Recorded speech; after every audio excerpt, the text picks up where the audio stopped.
Saking kayaknya Korun, kunci gudang hartanya itu saja onta yang bawa.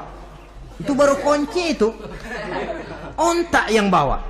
Ketika orang tanya, "Anna laka hadza ya Korun?" Hartamu begini banyak, dari mana kau dapat Korun? "Ya saya usaha, tidak ada hubungannya sama Tuhan," katanya. Apa yang terjadi? Lantaran kekurang ajarannya melupakan nikmat, Korun dan seluruh harta bendanya ditenggelamkan Allah oleh gempa bumi. Makanya orang sekarang kalau dia macul ketemu harta, apa katanya? "Gue dapat harta karun." Peninggalan si Korun itu barangkali dahulunya. Allahu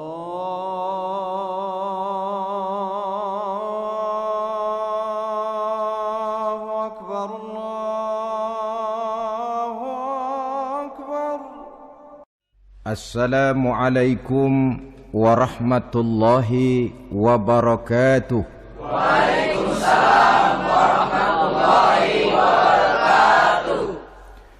Bismillahirrahmanirrahim. Alhamdulillahi rabbil alamin. Wassalatu wassalamu ala ashrafil anbiya'i wal mursalin, Sayyidina wa maulana Muhammadin wa ala alihi wa sahbihi ajma'in, amma ba'du. Saudara-saudara hadirin, ma'asyiral muslimin rahimakumullah. Salah satu dari rukun iman yang 6 mengajarkan kepada kita untuk beriman dengan adanya hari akhirat. Hari yang dimulai dengan kehancuran alam ini, yang dalam istilah kerennya disebut the last day of the world, di mana air laut tumpah ke darat, planet-planet bertabrakan, gunung meletus, bumi gempa, lalu semua yang bernama hidup mati. Terjadilah kebangkitan setelah mati itu dalam kehidupan yang disebut kehidupan akhirat. Pada kehidupan akhirat itu Allah jelaskan dalam surah Abasa ayat 34, "Yauma yafirrul mar'u min akhihi wa ummihi wa abihi wa sahibatihi wa banihi likulli imri'in minhum yawma idzin sya'nun yughnih." Hari di mana setiap orang akan lari dari saudaranya, dari ibunya dan bapaknya, dari istrinya dan anak-anaknya. Setiap orang pada hari itu disibukkan oleh persoalannya sendiri-sendiri. Sehingga sangat boleh jadi hari itu orang tua tidak lagi sempat memikirkan anaknya. Seorang suami tidak lagi sempat memikirkan istrinya. Seorang teman pun tidak akan sempat memikirkan teman. Tiap orang sibuk dengan persoalannya sendiri-sendiri untuk mempertanggungjawabkan kegiatan hidupnya ketika di dunia ini. Dalam keadaan semacam itu, di mana orang disibukkan dengan persoalannya masing-masing, ada 7 golongan manusia yang mereka tenang-tenang saja. Orang lain bingung, mereka kalem. Orang lain kepanasan, mereka mendapat keteduhan. Siapa mereka? Inilah yang akan kita jadikan pembicaraan pada pertemuan kita kali ini. Bersumber dari sebuah hadis di mana bersabda Rasulullah sallallahu alaihi wasallam, "Sab'atun yuzilluhumullahu yawma la zilla illa zilluh." Ada 7 golongan manusia, kata beliau, yang di akhirat nanti akan langsung mendapat perlindungan dari Allah. Padahal hari itu tidak ada lagi perlindungan selain perlindungan Allah. sehingga lantaran Allah langsung yang melindungi mereka, maka mereka tidak merasakan lagi kepanasan akhirat, mereka tidak lagi merasakan kebingungan, mereka tidak lagi disibukkan oleh persoalan, lantaran mereka langsung dilindungi oleh Allah Subhanahu wa ta'ala. Siapa gerangan yang 7 orang ini? Marilah kita lihat satu persatu dengan harapan mudah-mudahan kita termasuk salah satu di dalamnya. Amin ya rabbal alamin. Manusia pertama yang langsung mendapat perlindungan dari Allah, kata Nabi, imamun adil, pemimpin yang adil. Siapa sih pemimpin itu? Dan apa artinya adil? Saudara hadirin, secara umum yang dinamakan adil ialah at-tawassut bainal amraini. Orang yang pandai mengambil sikap jalan tengah dari 2 persoalan yang dihadapinya.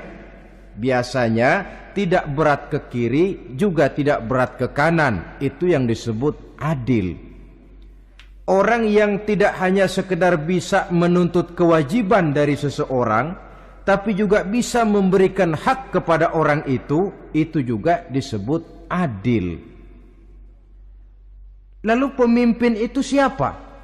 Setiap kita adalah pemimpin. Yang besar kecilnya kepemimpinan kita bergantung kepada apa yang kita pimpin. Dan sudah barang tentu bahwa setiap pemimpin akan dimintakan pertanggungan jawab dari apa yang dipimpinnya. Seorang pemimpin yang adil, dia menaungi orang-orang yang dipimpinnya dalam kehidupan di dunia ini. Pantas kalau di akhirat nanti Allah langsung menaungi mereka. Oleh karena itu, pemimpin merupakan suatu amanah. Jabatan di samping dia merupakan amanah juga merupakan nikmat. Dan nikmat itu akan bergantung kepada pandai atau tidak kita mensyukurinya. Beberapa contoh dalam sejarah bisa kita lihat.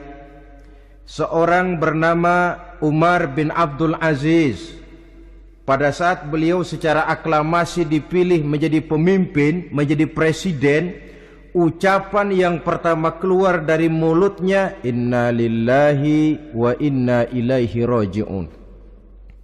Coba bayangkan ini. Dipilih jadi pemimpin, diangkat jadi presiden, bukan alhamdulillah, malah inna lillahi wa inna ilaihi raji'un. Kenapa? Dia anggap jabatan itu adalah amanah. Menyia-nyiakan amanah berarti khianat. Dan khianat ini adalah dosa besar. Pantaslah kalau Allah Subhanahu wa ta'ala memperingatkan, nikmat bisa saja berubah menjadi azab kalau kita tidak pandai mensyukurinya. La in syakartum la azidannakum wa la in kafartum inna azabi lasyadid. Kalau kamu pandai bersyukur, aku tambah nikmatku. Tapi kalau kamu tidak pandai bersyukur, kamu ingkar, kamu lupakan nikmat Allah, awas, azabku amat pedih, kata Allah. Jadi berdasarkan logika dari ayat ini bisa kita katakan orang kaya. Ada orang kaya enggak di sini? Ada orang kaya enggak? Yang kaya tolong dengerin.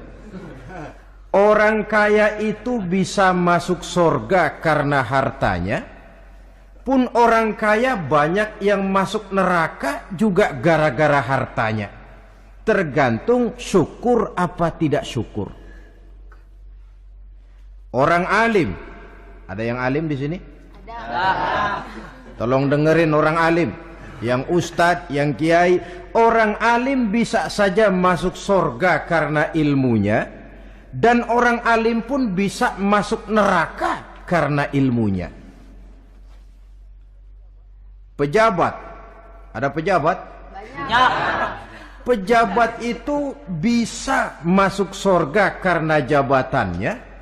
pun pejabat itu bisa masuk neraka karena jabatannya, bergantung syukur apa tidak. Kalau ada orang kaya, hartanya didapat dari jalan yang halal, berusaha menurut yang disyariatkan oleh Allah, lalu hartanya itu tidak cuma untuk ditumpuk 7 turunan, namun juga berfungsi sosial. Dia bantu pembangunan masjid, dia makmurkan majelis taklim, dia santuni yatim piatu. Orang kaya macam itu dengan hartanya, insya Allah bisa sampai ke surga.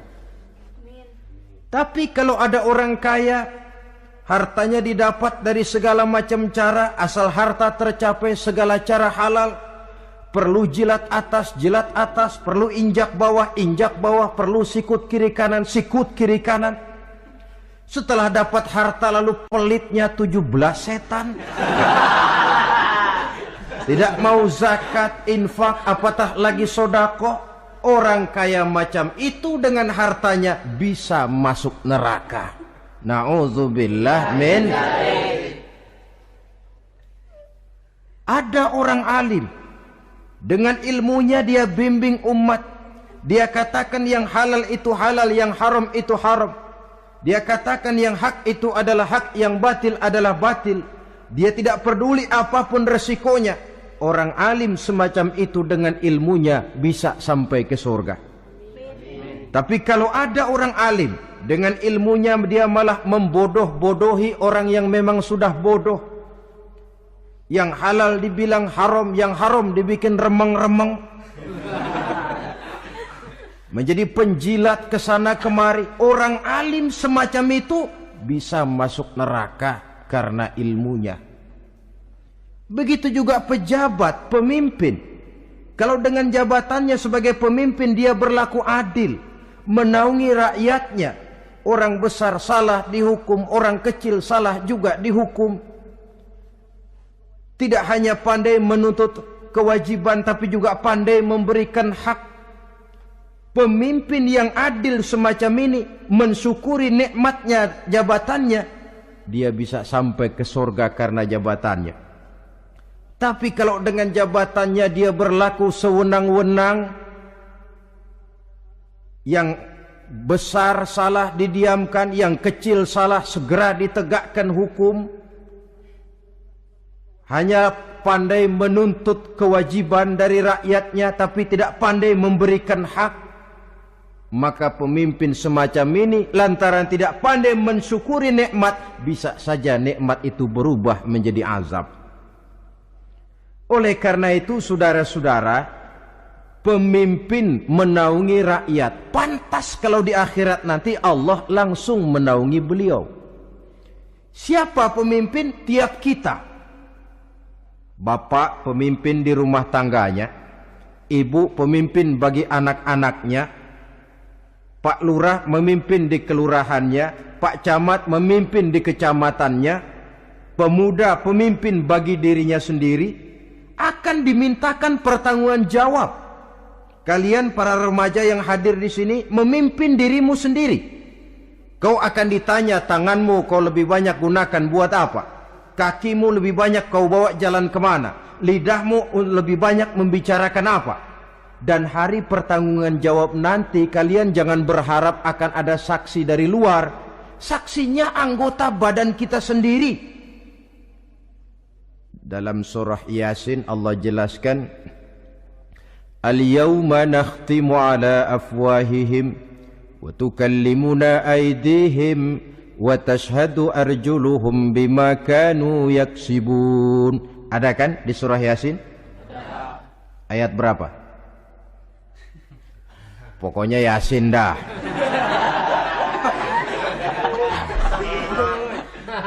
Daripada repot-repot, pokoknya Yasin gitu aja biar urusan lancar. Al-yawma nakhtimu ala afwahihim. Pada hari itu kami kunci mulut mereka. Jadi tidak pandai lagi mulut ini bicara. Wa tukallimuna aydihim. Tangan-tangan mereka yang akan bicara kepada kami. Wa tashhadu arjuluhum. Kaki mereka akan memberikan kesaksian. bima kanu yaksibun, terhadap apa saja yang telah pernah mereka lakukan dalam kehidupan di dunia ini. Hari pertanggunggan jawab. Oleh karena itu, kalau kita memimpin diri sendiri, berlakulah adil kepada diri sendiri. Nah, lalu masalahnya, memang kita mesti adil kepada siapa saja sih? Ada 3 hal pokok yang kita harus berlaku adil. Pertama, adil kepada Allah. Yang kedua, adil kepada sesama makhluk. Dan yang ketiga, adil kepada diri sendiri. Adil kepada Allah artinya apa? Mendahulukan hak Allah daripada kepentingan pribadi. Kalau sudah datang waktu sholat asar misalnya, walaupun sedang enaknya latihan voli, berhentilah dulu sebentar. Sholat kita adil kepada Allah. Adil kenapa? Dalam contohnya dengan sholat misalnya, sholat itu kan sehari semalam 5 waktu yang wajib. Betul apa betul? Betul. 5 waktu. Lah sholat itu, kalau sholat bagus, taruhlah 7 menit. Kalau sholatnya itu kilat, 4 menit. Ada lagi yang kilat khusus, nggak pakai perangko, 2 menit barangkali selesai. Taruhlah 5 menit kita ambil yang bagus. Kalau 5 waktu kali 5 menit kan cuma 25 menit. Sementara Allah memberikan kita hidup ini 24 jam sehari semalam. Cuma 25 menit diminta untuk ibadah kepadanya. Tidak sanggupkah kita berlaku adil? 25 menit ini untuk menghadapmu ya Allah, sementara engkau telah memberikan restannya 23 jam 35 menit untuk hidup dalam sehari semalam. Mendahulukan hak Allah daripada kepentingan pribadi, adil kepada Allah.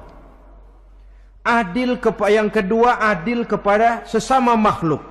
Adil kepada manusia, adil kepada binatang, adil kepada alam. Yang kalau prinsip keadilan itu kita langgar, akan membawa efek bagi diri kita juga.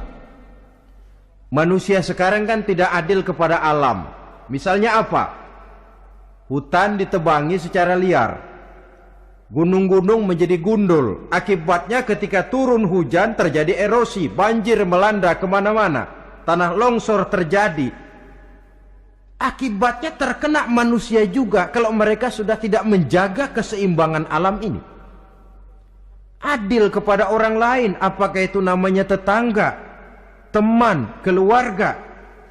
Dan yang ketiga, adil kepada diri sendiri.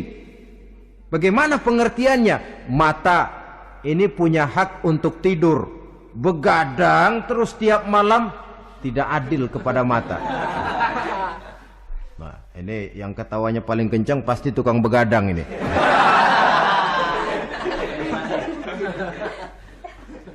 Perut ini punya hak untuk tidur, puasa saja siang malam, mengurangi hak perut. Adil kepada diri sendiri.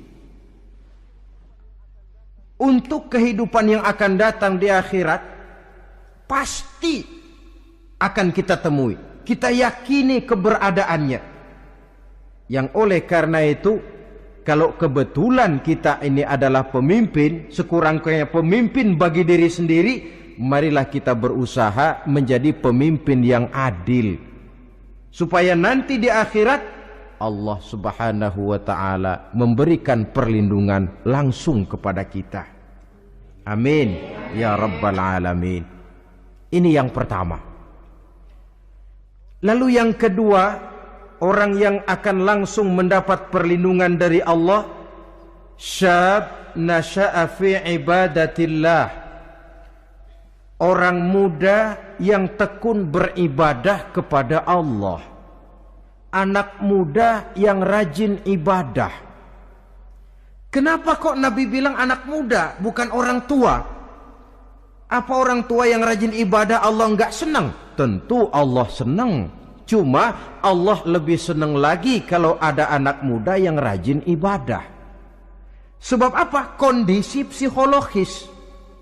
Kalau ada orang tua rajin ibadah, itu mah pantas. Emang udah waktunya. Ada orang sembayangnya rajin, masuk masjid, masuk maghrib, keluar isya, malam tahajud, tahlilnya mantap. Umurnya berapa? 70. Enggak istimewa. Itu memang sudah mestinya. Lagian kalau sudah 70 masih bandel aja, kapan mau taubat? Tapi kalau ada anak muda, darahnya masih mengalir dengan panas, dia masih berusaha mencari bentuk-bentuk kepribadian dalam dirinya, dia masih mudah terpengaruh oleh lingkungan, tapi dia sanggup memblokir itu, disalurkannya di jalan Allah, dia tekun beribadah. Allah cinta betul pemuda semacam itu. Sehingga nanti di akhirat mereka langsung mendapat perlindungan dari Allah Subhanahu wa ta'ala.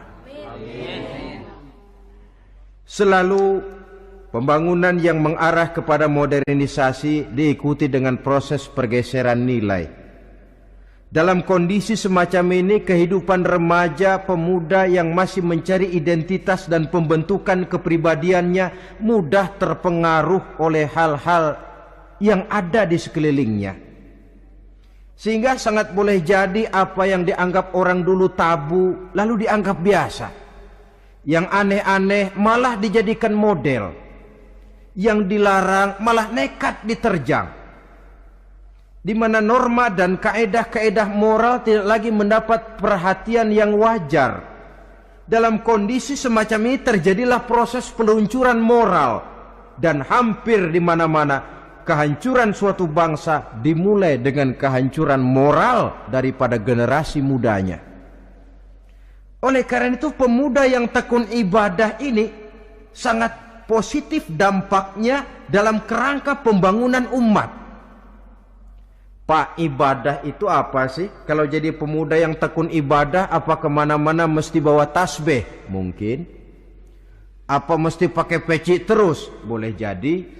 Apa kemana-mana mesti pakai kain sarung? Ya tidak juga.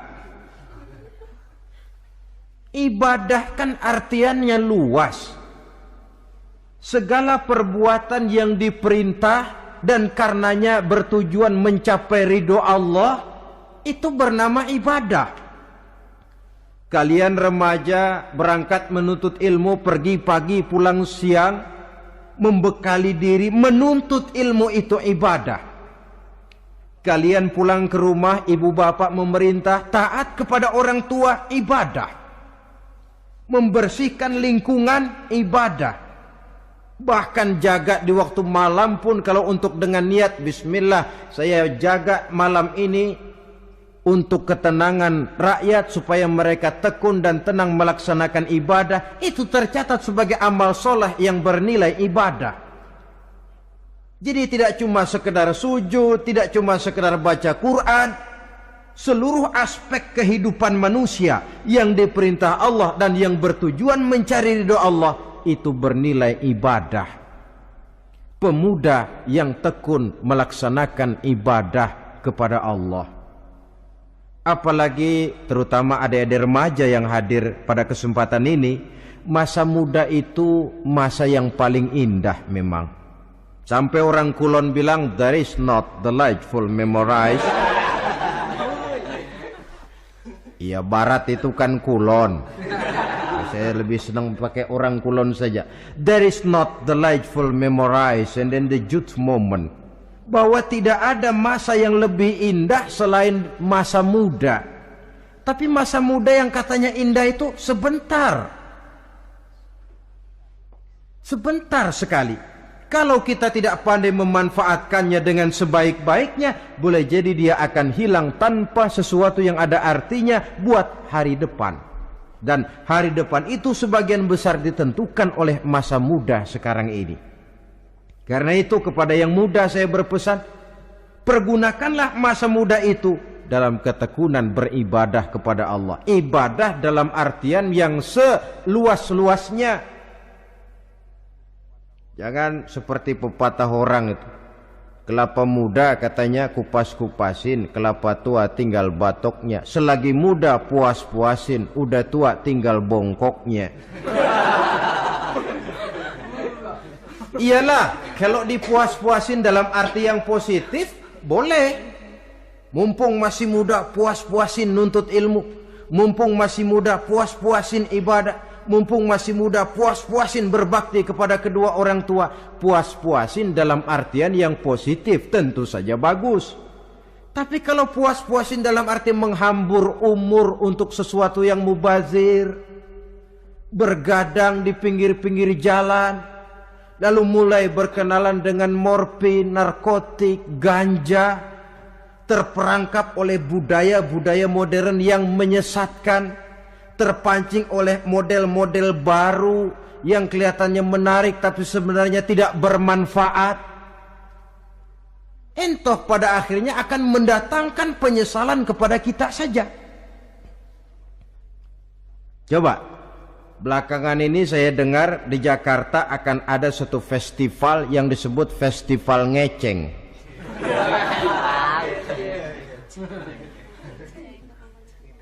Ngeceng ini kalau bahasa gampangnya nampang.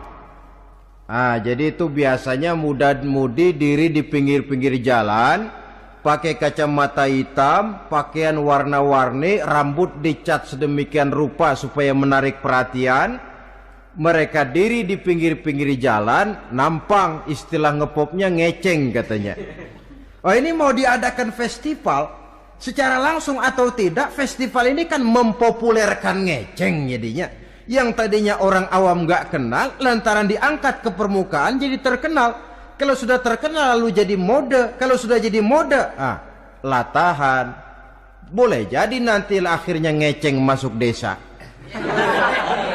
Bukan cuma sekedar ABRI masuk desa, bukan cuma sekedar koran masuk desa, ngeceng pun bisa saja masuk desa.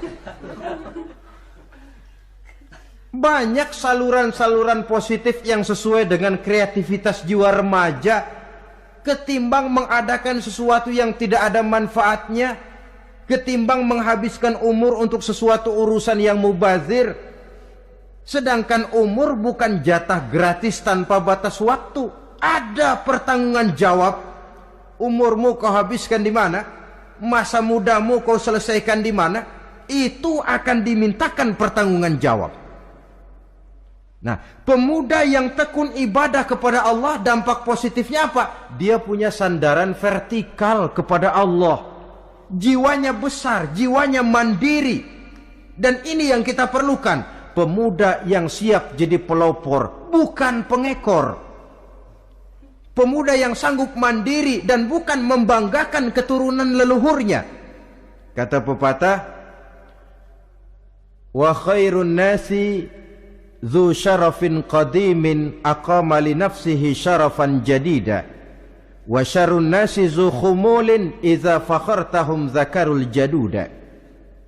Generasi yang baik adalah generasi yang punya kejayaan masa lalu, dan buat mereka sendiri mereka mampu mendirikan kejayaan yang baru. Artinya nenek moyangnya memang orang-orang terhormat, tapi dia mampu mandiri mendirikan kehormatan itu bagi pribadinya.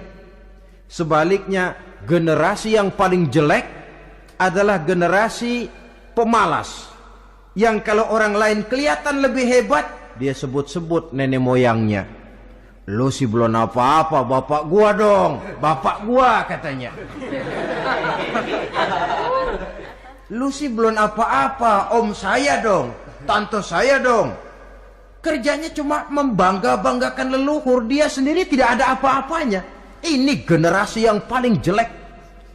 Kalau orang kelihatan lebih hebat, dia sebut leluhurnya, sementara dia sendiri nol nilainya, tanpa ditunjang oleh fasilitas leluhurnya. Pasukan pemuda mandiri macam ini yang kita perlu. Bukan sekedar pasukan pemuda oke bos, kulo nuwun, yes sir, yes man, kumaha juragan wae.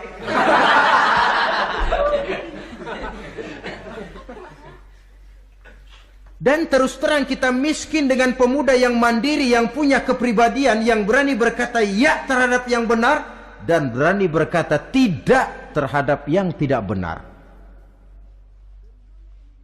Dari mana ini didapat? Sandaran vertikal dalam bentuk ibadah kepada Allah akan memantapkan jiwa, membersihkan hati, sehingga dia akan berfungsi seperti radar. Sandaran vertikalnya cuma kepada Allah. Inilah dampak positifnya. Karena itu tentu saja kita berharap sekurang-kurangnya pemuda-pemudi yang hadir pada kesempatan ini menjadilah pemuda-pemudi yang tekun beribadah kepada Allah. Amin. Amin. Nah, baiklah ya. Itu tadi yang kedua. Kita lanjutkan sekarang yang ketiga.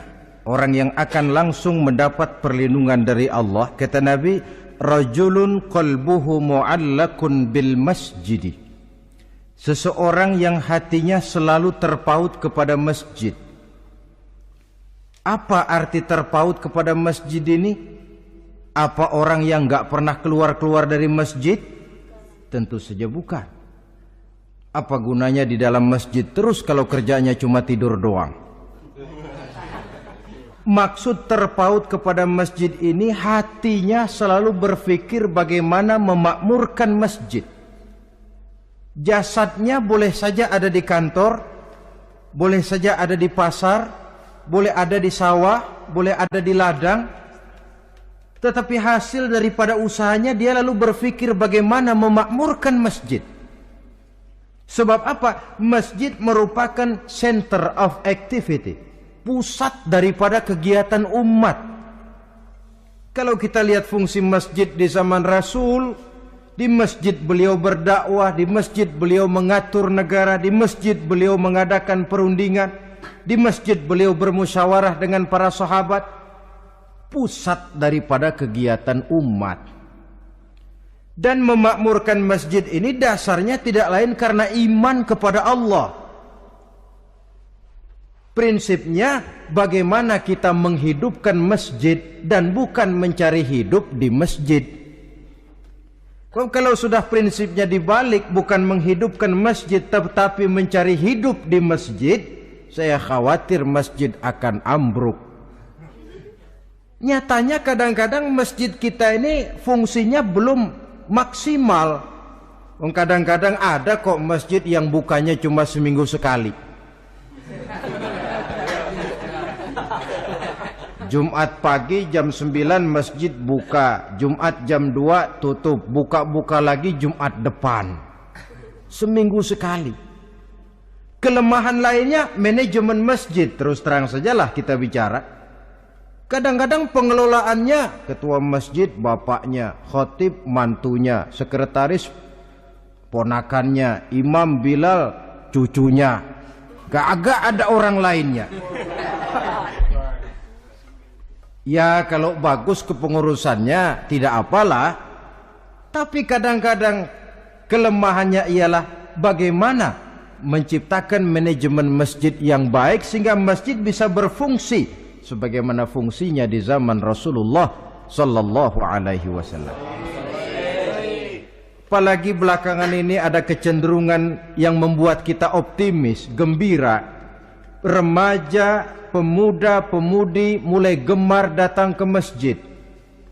Berkumpul membentuk remaja masjid, remaja musola, mengadakan kegiatan majelis taklim yang mingguan, yang bulanan, aksi sosial, yang semuanya bermuara dari kehidupan masjid. Sesuatu yang menggembirakan.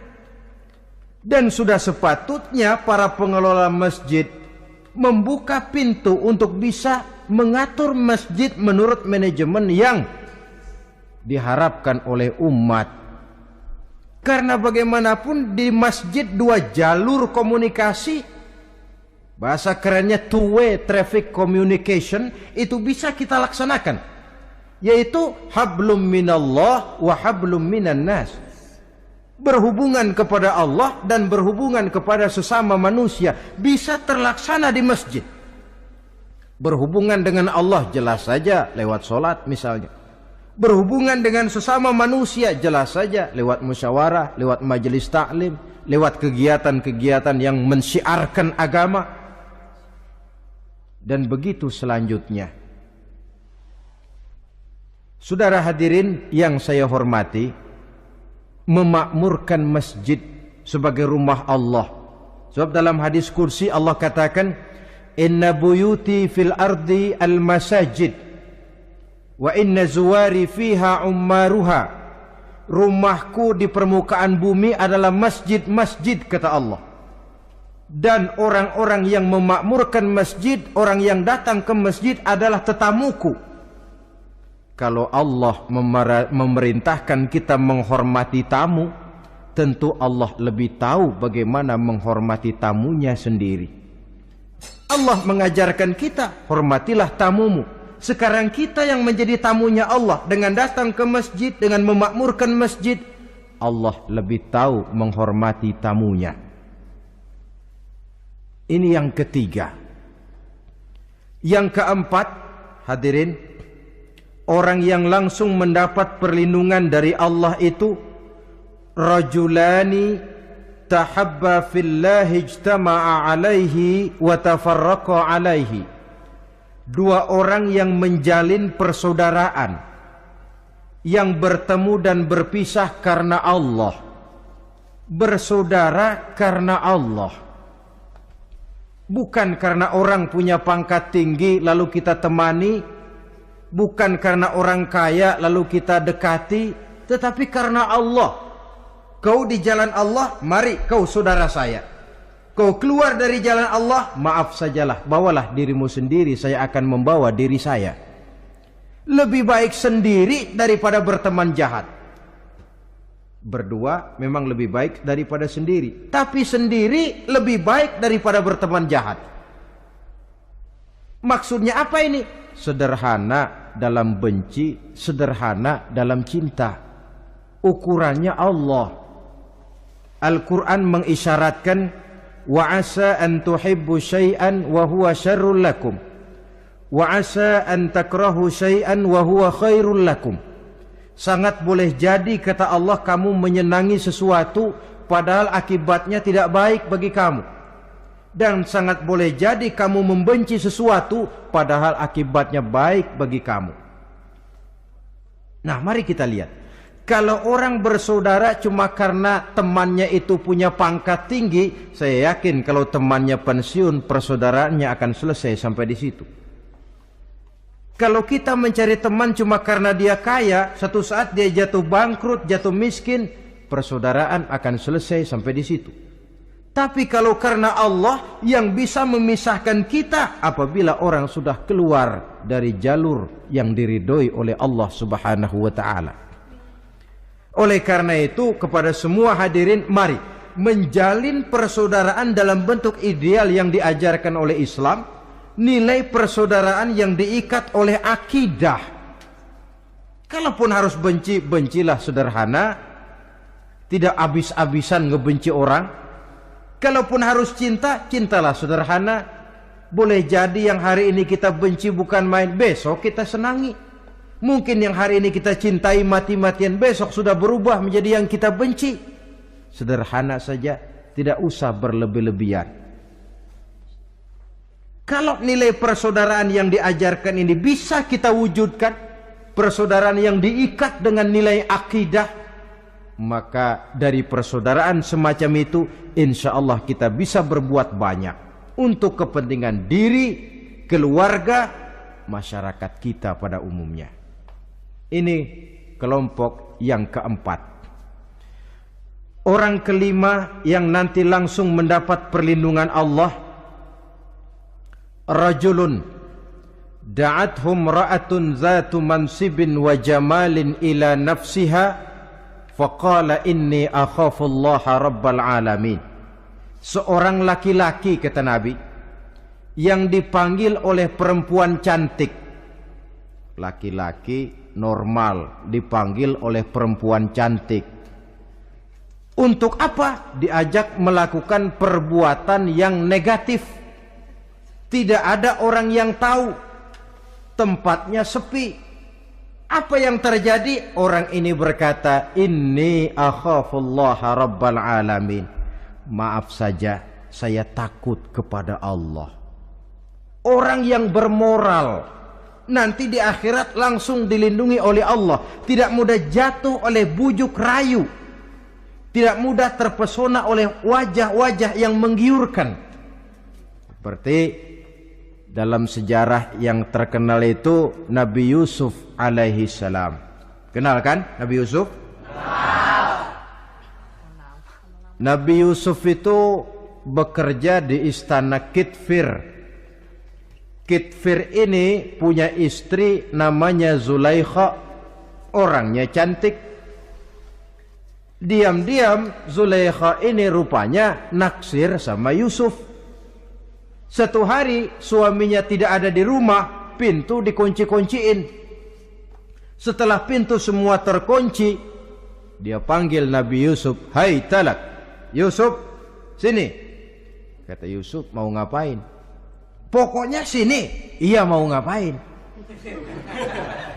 "Iya, kayak orang-orang, ngapain sih?"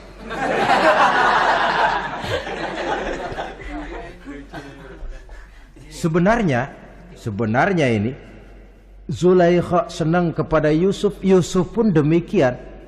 Walaqad hammat bihi wa hamma biha. Zulaikha menyenangi Yusuf, Yusuf pun menyenangi Zulaikha. Tapi apa? Walaula an ra'a burhana rabbih. Andai kata Yusuf tidak melihat peringatan Tuhannya, letter S. Yusuf, ini bukan pekarangan ente, dilarang parkir di sini. Sehingga walaupun tidak ada yang tahu, tidak ada yang melihat, Nabi Yusuf selamat dari bujuk rayu Zulaikha. Mempertahankan nilai-nilai moral di tengah kemajuan zaman memang merupakan pekerjaan yang tidak ringan. Merupakan pekerjaan yang sangat berat. Akan ada saja cobaan, akan ada saja gangguan yang kita temui di sepanjang perjalanan hidup ini. Tapi sebaliknya, kalau orang sudah tidak lagi menjunjung moral yang tinggi, lalu hidup menurut selera sendiri-sendiri, ya kita lihatlah lahirnya kebudayaan kumpul kebo yang diawali dengan free sex yang mengarah kepada summon leven alias hidup bersama tanpa nikah. Memang sebabnya boleh jadi macam-macam. Mungkin karena broken home, nggak merasa diperhatikan di rumah, ibu bapak sibuk, lalu anak mencari kesibukan sendiri.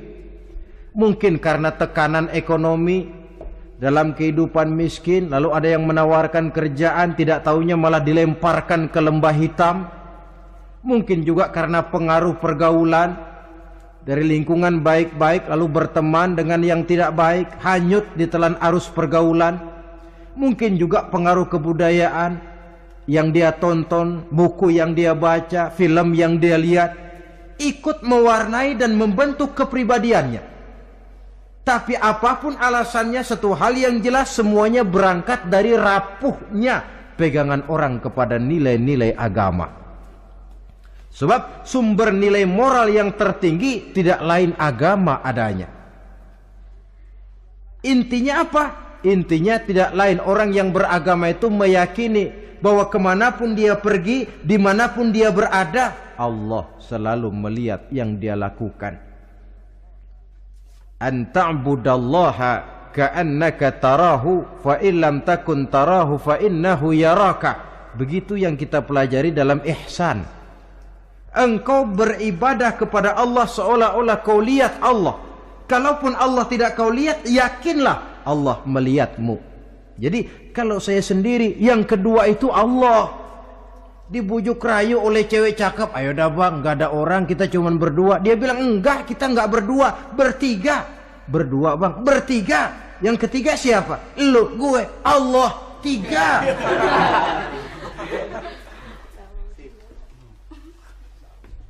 Di kantor mau korupsi, dia kasak kusuk, gerasak gerusuk, cari apa yang seharusnya menjadi hak orang lain. Tidak ada yang lihat. Tapi dia tidak sendiri. "Saya berdua." Yang kedua, Allah. Merasakan kehadiran Allah dekat dalam hidup. Nilai moral semacam ini menyelamatkan masyarakat. Pantas kalau orang semacam ini di akhirat nanti langsung mendapat perlindungan dari Allah Subhanahu wa taala. Karena itu terutama adik-adik remaja yang hadir, sebenarnya yang paling mahal dalam hidupmu adalah harga dirimu. Kalau itu sudah terjual dan tergadai, apalagi yang bisa kau banggakan dalam hidup ini? Titel yang berenteng barangkali, harta yang banyak, mobil yang serba berkilat barangkali. Tidak akan banyak manfaatnya kalau sudah dimulai dengan kehancuran daripada harga diri. Tidak ada yang lebih mahal daripada harga diri. Jagalah itu baik-baik.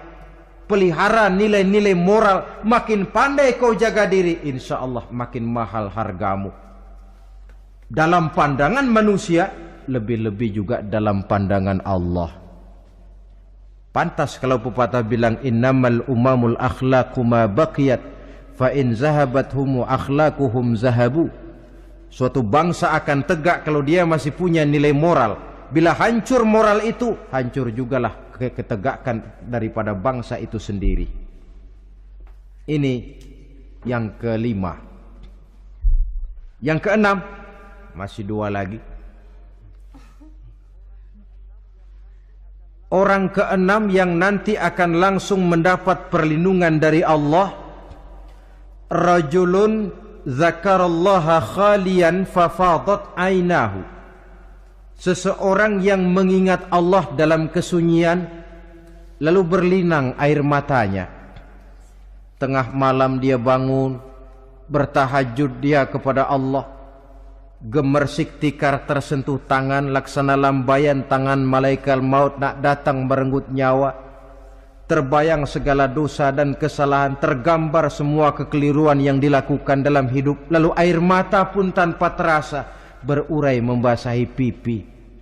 Orang yang mengingat Allah dalam kesunyian. Saudara, tidak ada orangnya itu yang tidak punya dosa. Coba saya mau tanya, yang kumpul di sini ada nggak orangnya yang nggak punya dosa? Tidak ada. Dan memang orang yang baik itu bukan orang yang tidak punya dosa, sebab tidak ada orang yang tidak punya dosa. Orang yang baik adalah orang yang apabila dia melakukan dosa, dia segera sadar, dijadikannya itu sebagai pelajaran untuk tidak diulanginya lagi pada masa yang akan datang. Dengan kata lain, mengingat Allah dalam kesunyian itu artinya bertaubat. Ini kan anak muda sekarang nih, kalau diajak bicara taubat, taubat mah urusan 70 ke atas, Pak. Kita ini masih lama.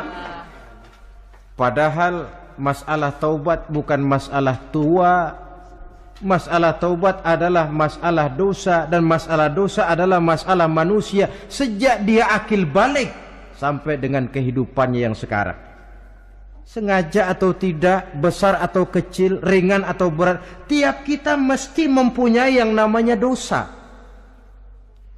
Allah Maha penerima taubat sepanjang nafas belum sampai di kerongkongan. Jikalau nafas sudah sampai di tenggorokan, baru kita mau melaksanakan yang namanya taubat. Kasihlah itu.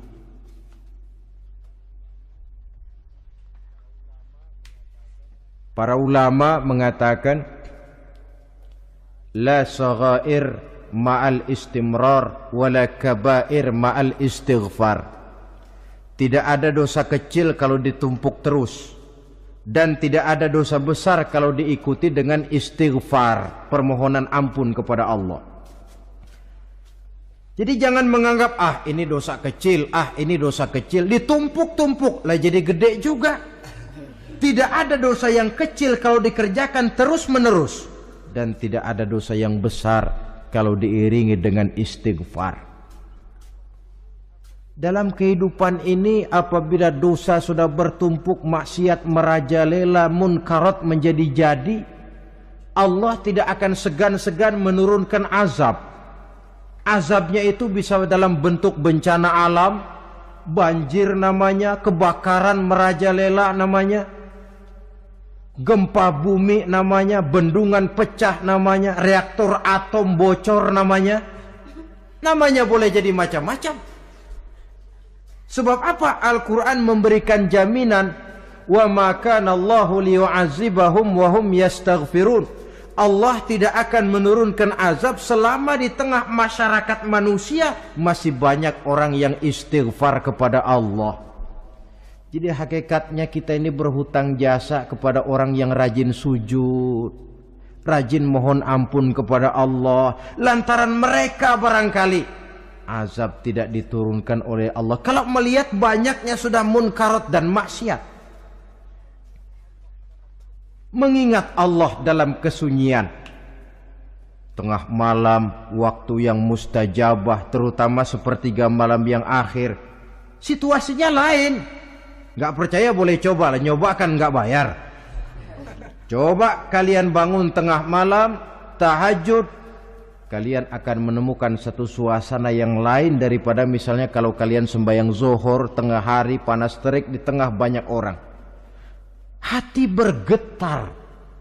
Segala kekeliruan yang pernah kita kerjakan lalu terbayang, dan air mata tanpa terasa, tanpa diundang bahkan berurai membasahi pipi. Ya Allah, alangkah nikmatnya suasana macam itu.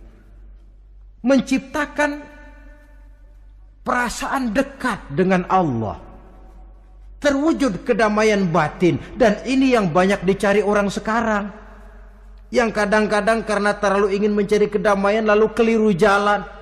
Yang bertapa di gua-gua katanya nyepi dari kehidupan manusia, memencilkan diri dengan cara-cara yang mereka atur sendiri.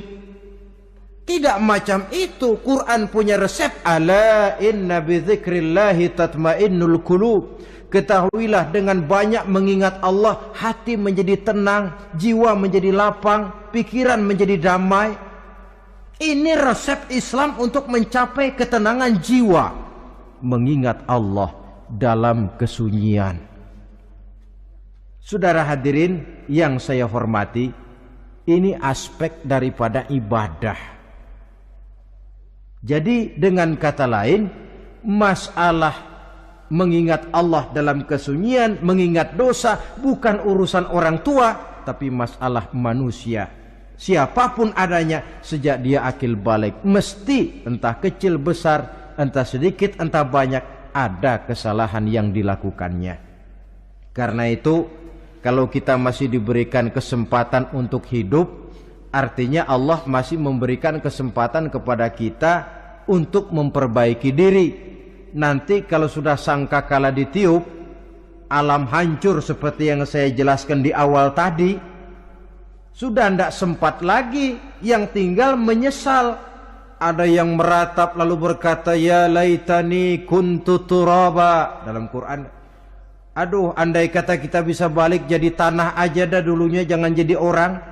Kalau dulu kita tetap jadi tanah mah nggak tanggung jawab apa-apa. Dijadiin orang sekarang mesti tanggung jawab. Bagaimana ini? Bingung. Ada yang berkata, ma aghna anni maliyah halka anni sultaniyah. Ternyata harta yang saya bangga-banggakan tidak bawa manfaat hari ini. Ternyata jabatan yang pernah saya duduki malah merusak saya hari ini. Tinggal lagi penyesalan karena kelalaian memanfaatkan waktu hidup dalam kehidupan di dunia ini. Karena itu pandai-pandailah membagi orientasi. Ada saatnya kita sibuk tenggelam dalam berbagai urusan dunia, lain saat tenggelam dalam kefanaan dan kesunyian, membekali diri untuk kehidupan akhirat nanti. Sebentar meninggalkan dunia, rekes kepada Allah, mi'raj, naik menghadap Allah. Supaya terwujud keseimbangan untuk mencapai fid dunya hasanah wa fil akhirati hasanah. Kebahagiaan dan kebaikan di dunia maupun di akhirat nanti. Inilah golongan yang keenam. Orang yang langsung mendapat perlindungan Allah, yang mengingat Allah dalam kesunyian. Yang ketujuh, yang terakhir, orang yang langsung mendapat perlindungan dari Allah di akhirat nanti, rajulun tasaddaqa bi sadaqatin fa akhfaha hatta la ta'lama shimaluhu ma tunfiqu yaminuhu. Seseorang yang bersedekah lalu dia ikhlas dengan sedekahnya sehingga tangan kirinya tidak tahu apa yang diberikan oleh tangan kanannya.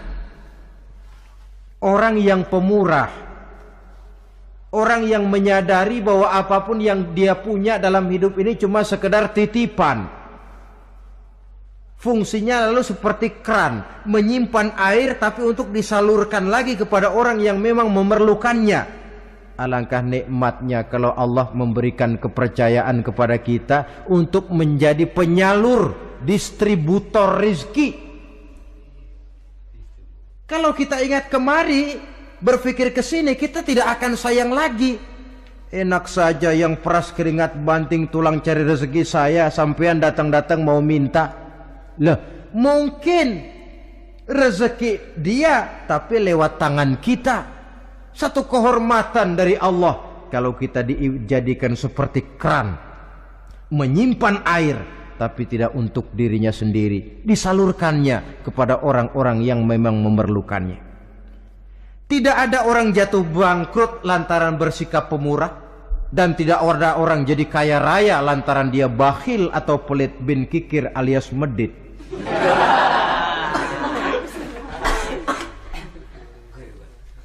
Dalam kitab Riyadhus Shalihin kita baca tiap pagi ke alam ini turun 2 malaikat.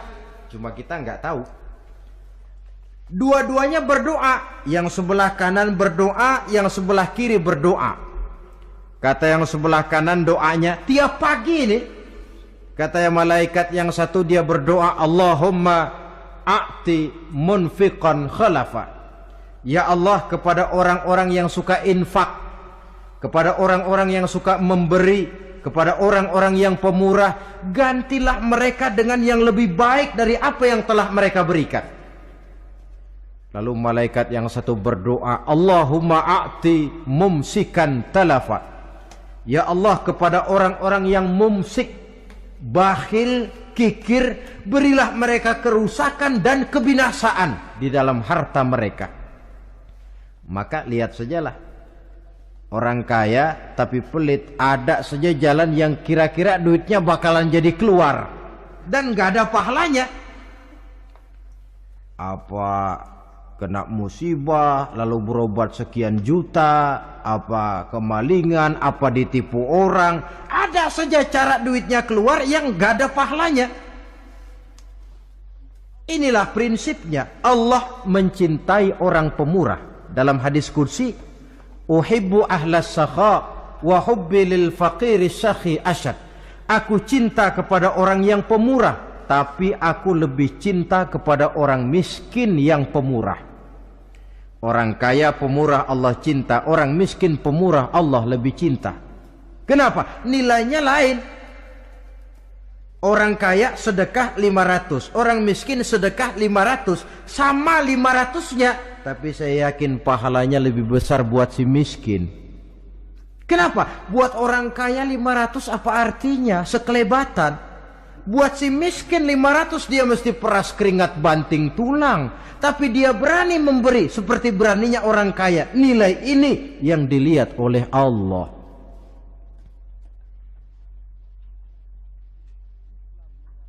Islam mengakui hak milik pribadi, tapi harus berfungsi sosial. Di dalam harta yang kita miliki itu ada haknya masjid, ada haknya yatim, ada haknya madrasah.